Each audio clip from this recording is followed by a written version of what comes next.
Ya, perkenalkan, nama saya Benson Riko. Saya membahas chapter 9 tentang inventories, additional valuation issue. Ya, ini adalah learning objective. Di dalam chapter 9 ini ada 7 learning objectivenya. Selanjutnya, ini adalah materi-materi yang akan kita bahas dalam chapter 9. Materi yang pertama adalah lower of cost or net realizable value. Jadi LCNRV ini adalah historical cost, tidak bisa digunakan jika manfaat atau kemampuan dalam menghasilkan pendapatan jasa di masa yang akan datang dari suatu aktiva tersebut tidak lagi sama besar dengan biaya awalnya. Oke, yang selanjutnya, yang dalam lower of cost and net realizable value ini, di sini kita akan membahas cara menghitung NRV-nya. Jadi yang pertama adalah kita memiliki inventory itu sekitar sebesar 1000, itu nanti dikurang oleh estimated cost of complication-nya dan dikurangi juga dengan estimated cost of sale. Yang estimated cost of complication-nya itu 50 dan estimated cost of sale-nya 200. Jadi 1000 dikurang 250, jadi net realizable value-nya untuk penghitungan LCNRV by individual item, major group, dan total inventory-nya sebagai berikut. Yang pertama adalah untuk individual item. Individual item ini untuk dari grup frozen. Untuk di spinach kita berarti mengambil harga 80 dari cost. Kemudian carrot kita ngambil harga 100.000 dari cost, dan bean kita ngambil 40.000 dari LCNRV. Untuk dari grup Canon kita ngambil fish 72.000 dari LCNRV, kemudian mixed vegetable ini kita ambil 92.000 dari LCNRV.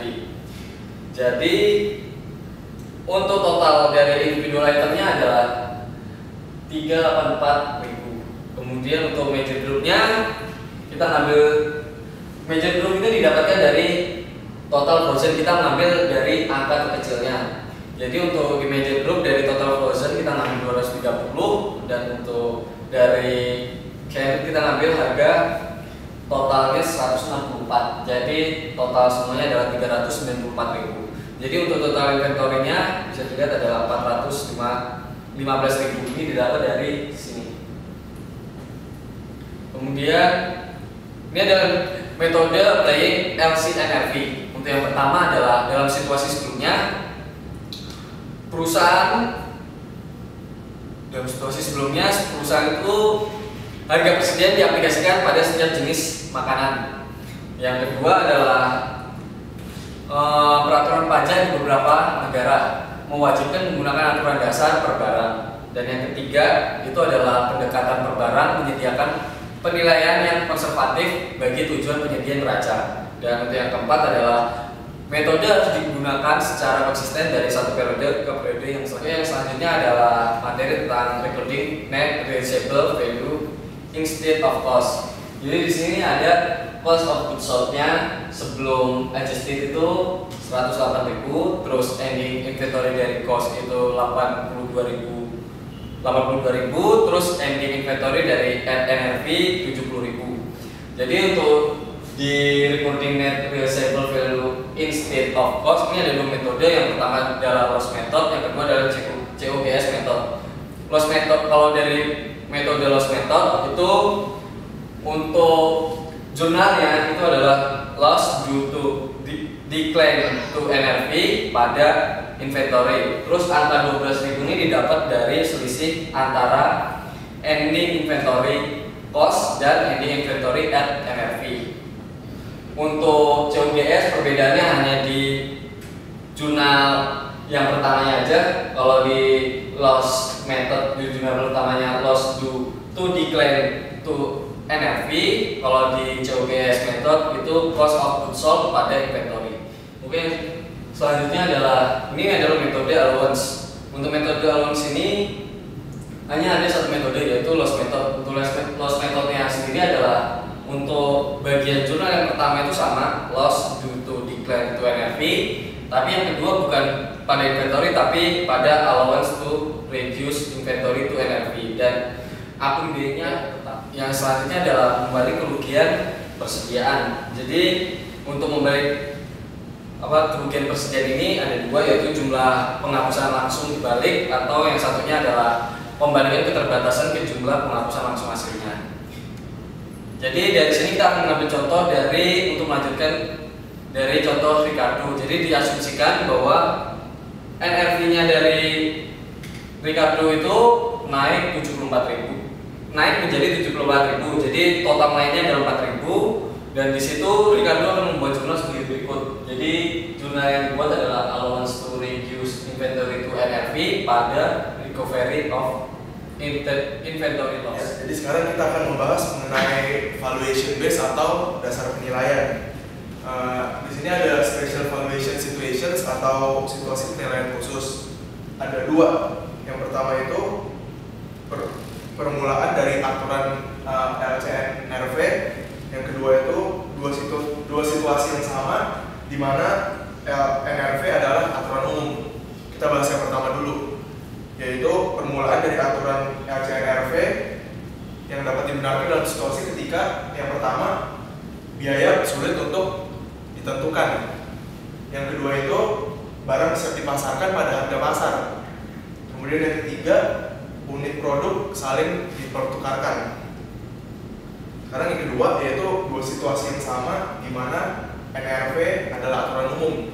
Ada dua juga, yang pertama itu aset pertanian dan yang keduanya adalah komoditas yang diadakan oleh broker trader. Sekarang kita akan membahas agricultural inventory atau persediaan pertanian.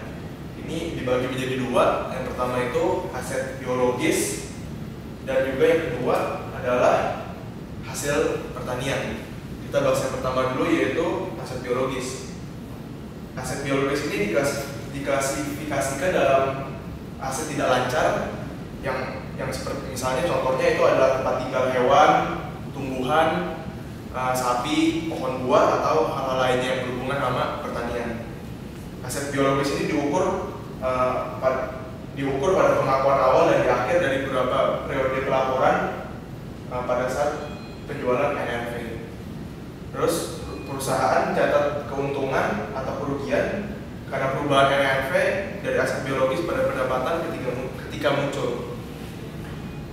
Sekarang yang kedua itu adalah hasil. Yang kedua itu hasil pertanian.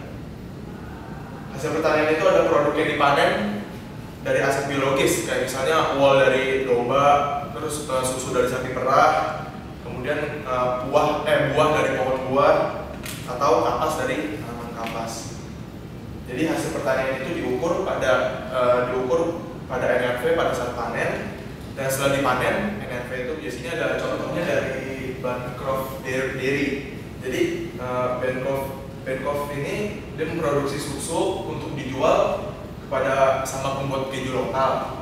Kemudian Bancroft ini mulai beroperasi pada 1 Januari 2011 dengan membeli 420 susu sapi untuk $460.000. Kemudian Bancroft menyediakan informasi berikut, yang ini yang ada di layar terkait dengan susu sapi perah.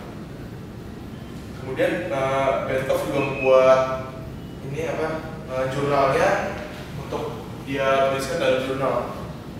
Yang pertama itu biological asset atau sapi perahnya itu totalnya 33.800.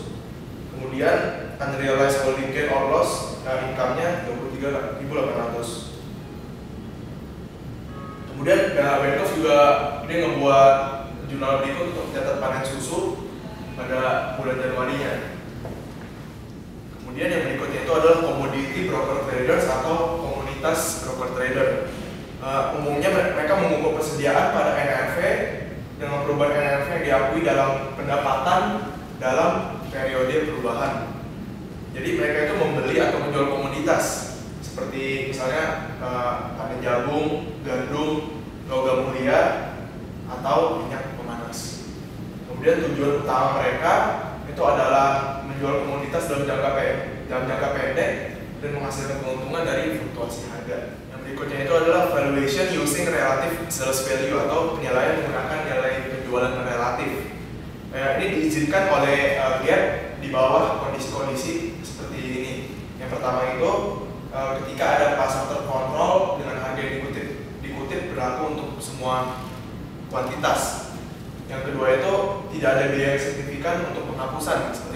logam langka atau produk pertanian. Yang ketiga, terlalu sulit untuk mendapatkan angka biaya. Yang berikutnya itu purchase commitments special problem atau sebuah masalah khusus dari komitmen pembelian. Yang pertama itu umumnya penjual tetap memegang hak kepemilikan barangnya. Kemudian yang kedua, pembeli mengakui ada aset atau kewajiban. Yang ketiga, jika itu merupakan material, maka pembeli harus mengungkapkan rincian kontrak di catatan kaki dari catatan tersebut. Kemudian jika harga kontraknya lebih besar daripada harga pasar dan pembeli mengharapkan bahwa kerugian yang akan terjadi ketika pembelian dilakukan, pembeli harus mengakui tanggung jawab dan kerugian sesuai pada periode selama penurunan harga pasar tersebut. Nah, yang berikutnya metode laba kotor untuk mengestimasi persediaan. Jadi ini bergantung pada 3 asumsi. Yang pertama itu persediaan awal ditambah pembelian dan total barang yang diperhitungkan. Yang kedua itu barang tidak dijual harus di tangan. Yang ketiga, penjualan dikurangi menjadi biaya dipotong dari jumlah persediaan pembukaan ditambah pembelian persediaan akhirnya. Ya, evaluasi itu ada beberapa kekurangan. Di sini ada 4 kekurangannya. Yang pertama itu dia menentukan estimasi dari persediaan akhir. Yang kedua, menggunakan presentasi masa lalu dalam perhitungan. Yang ketiga, seluruh tingkat laba kotor itu tidak bisa diwakilkan sepenuhnya. Dan yang keempat, normalnya ini tidak bisa diterima kalau ada laporan keuangan, karena IFRS memerlukan persediaan fisik sebagai bukti tambahan, jadi nggak cukup ini doang. Kemudian yang berikutnya itu adalah retail inventory method atau metode persediaan eceran. Ini metode yang digunakan oleh pengecer untuk menilai persediaan tanpa melakukan perhitungan fisik dengan mengkonversi harga eceran ke biaya. Yang ini dibutuhkan pengecer untuk menjaga yang pertama biaya total dan nilai eceran dari barang yang dibeli. Yang kedua, biaya total dari nilai eceran dari barang yang tersedia untuk dijual. Yang ketiga itu untuk penjualan di periode berjalan. Nah, dalam retail inventory method atau metode persediaan eceran itu ada item-item khusus. Misalkan kayak di sini biaya pengiriman, terus pembelian kembali, pembelian diskon dan tunjangan, transfer masuk, kerusakan normal, kekurangan abnormal, dan juga evaluasi ini banyak digunakan untuk alasan-alasan berikut. Yang pertama itu mengizinkan perhitungan laba bersih tanpa perhitungan fisik persediaan. Yang kedua, mengontrol ukuran dalam menentukan kekurangan persediaan. Yang ketiga, mengatur jumlah barang dagangan di tangan. Dan yang keempat itu adalah untuk informasi asuransi. Kemudian berikutnya penyajian dan analisis atau presentation of inventories. Jadi standar akuntansi ini memerlukan pengungkapan titik-titik ini. Misalnya pertama itu kebijakan akuntansi diadopsi untuk mengukur persediaan, termasuk formula rumus yang digunakan, seperti misalnya FIFO, weighted average, dan sebagainya. Kemudian yang kedua, total jumlah simpanan persediaan dan jumlah simpanan diklasifikasikan, seperti misalnya barang dagangan sendiri, produksi persediaan sendiri, bahan baku sendiri, dan sebagainya. Yang ketiga, jumlah simpanan persediaan dihitung pada NRV. Yang keempat itu jumlah dari penghapusan langsung persediaan itu diakui sebagai beban dalam periode berjalan, dan jumlah dari pembalikan penghapusan langsung diakui sebagai pengurangan biaya dalam periode yang berjalan. Ini ada titik-titik lainnya yang mungkin bisa langsung dilihat saja. Yang terakhir ini adalah analysis of inventories atau analisis persediaan.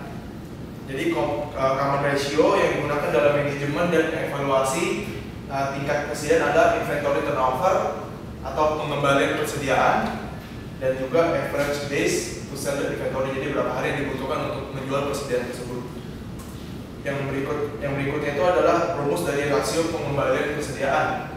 Nah, ini tujuannya menghitung jumlah waktu rata-rata yang dibutuhkan suatu perusahaan untuk menjual persediaannya selama waktu berjalan. Nah, ilustrasinya ada di sini. Nah, itu adalah pada tahun 2009 dengan tahunan laporan Tate dan Lyle PLC melaporkan presiden awal sebesar 562 juta, presiden akhirnya sebesar 538 juta, dan harga pokok penjualan sebesar 2019 juta untuk tahun berjalan. Jadi gimana cara ngitungnya?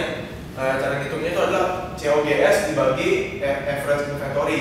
Jadi tadi kan COGS itu 2019 dibagi di dalam kurung 562 ditambah 538 yang adalah beginning inventory ditambah ending inventory-nya. Kemudian dibagi dua, hasilnya adalah 3,67. Jadi apa arti 3,67 ini? Ini artinya 365 dibagi 3,67 adalah 99,5. Jadi dia rata-rata penjualannya di atas. Presentasi dari kami berdua, ini adalah kami berdua membahas tentang chapter 9 inventory. Saya Wenzel Riko dan saya juga Basya. Terima kasih sudah menyaksikan video kami. Semoga bermanfaat. Terima kasih.